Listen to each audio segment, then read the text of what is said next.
Bom, olá pessoal, agora a gente vai começar um novo projeto então.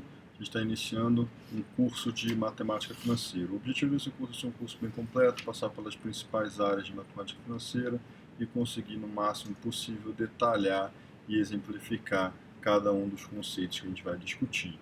Bom, como está iniciando hoje, a aula de hoje é uma breve introdução, dizer o que é matemática financeira, o que a gente está estudando e onde é que a gente quer chegar. Bom, então nessa introdução, a primeira coisa a ser vista é a utilidade para o processo decisório financeiro. Bom, matemática financeira nada mais é do que um ferramental matemático. Ele é um ferramental matemático que tenta viabilizar a análise dentro de uma lógica financeira de projetos de investimentos ou outros projetos. A ideia basicamente parte então da nossa análise de investimentos. O objetivo da análise de investimentos é identificar os possíveis projetos a serem implementados. Isso não só para empresas, como vale até pela vida pessoal. Possíveis projetos que podem ser implementados e quais que trarão mais retorno financeiro para aquela organização. E aí, com base nisso, vai ser aprovado um projeto ou outro projeto. Esse é o exemplo mais básico. A partir disso, a gente consegue chegar até a valoração de empresas, o famoso valuation, dizer o quanto uma empresa vale com base na sua capacidade de gerar fluxo de caixa. E, lógico, a poder de análise dessa capacidade de gerar fluxo de caixa.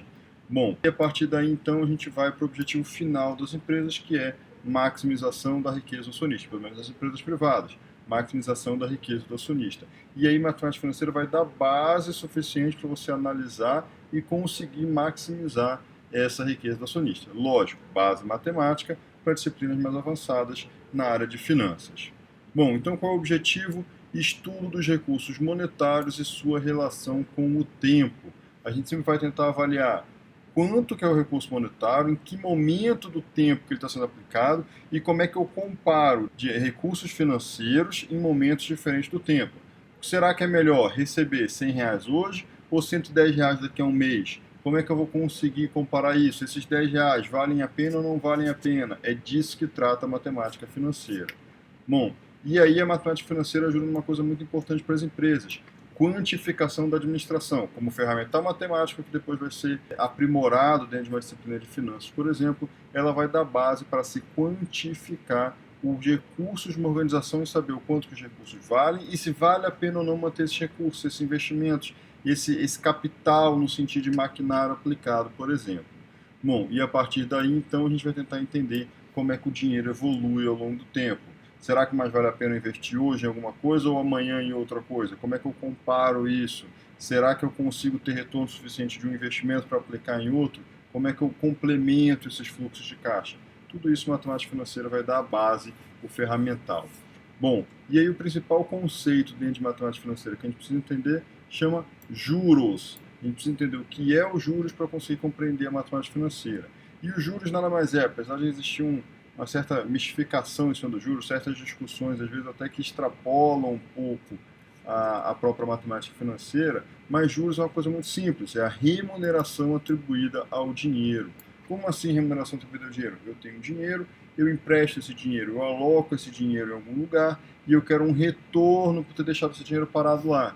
É o mesmo sentido a gente falar, assim como o salário está para o trabalho, ou seja, você trabalhou durante um determinado período, você quer receber um salário em relação a este trabalho. E esse salário é merecido, afinal você trabalhou, assim como o aluguel está para o imóvel. Então você tem um imóvel alocado, você empresta esse imóvel para alguém, você quer receber um aluguel decorrente desse empréstimo. Ou o lucro está para a capacidade empresarial. Então, um determinado indivíduo conseguiu ter uma capacidade de gestão, uma capacidade empresarial para coordenar recursos e gerar retorno. Ele merece esse lucro. Assim como alguém que tem um dinheiro guardado, empresta para outra pessoa, aplica no mercado financeiro, e aí essa aplicação ele espera receber um retorno, um aluguel desse recurso financeiro que ele deixou parado.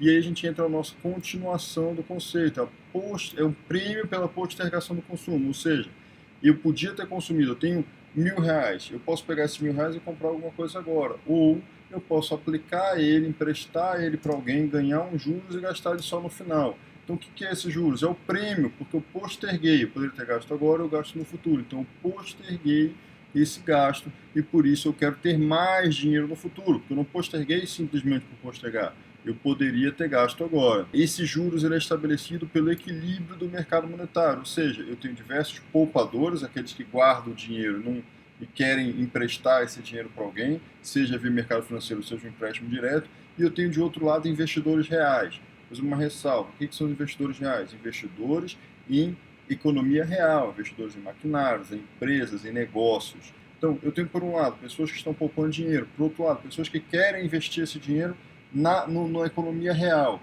E aí o equilíbrio desse mercado entre quantas pessoas querem e quantas pessoas estão dispostas a emprestar é que vai estabelecer qual é o nível de juros de uma determinada economia. Bom, alguns outros conceitos importantes que a gente precisa estabelecer. Primeiro, os juros a gente vai representar nessa disciplina pelo menos os juros em si, a quantidade de recursos financeiros que representa os juros, a gente vai representar por J.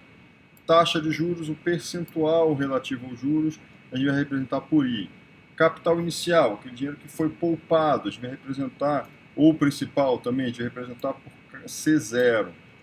Capital final, ou montante, a gente vai representar por CN. É importante a gente já pensar nisso aqui. Não é à toa que aqui é C0 e aqui é CN. O que acontece? A gente está falando dos dois momentos de capital.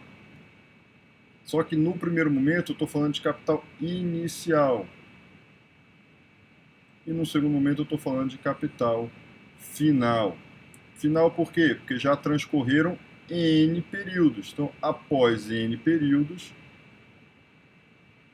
os juros já foi aplicado e eu tenho um valor maior do que o meu capital inicial. E que pode ser reaplicado. Então, o CN pode vir a ser um capital inicial de um outro por exemplo, no final de 3 períodos, um capital do terceiro período pode ser reaplicado para gerar um capital num quarto período, por exemplo. Bom, e número de períodos, então, a gente vai representar por N.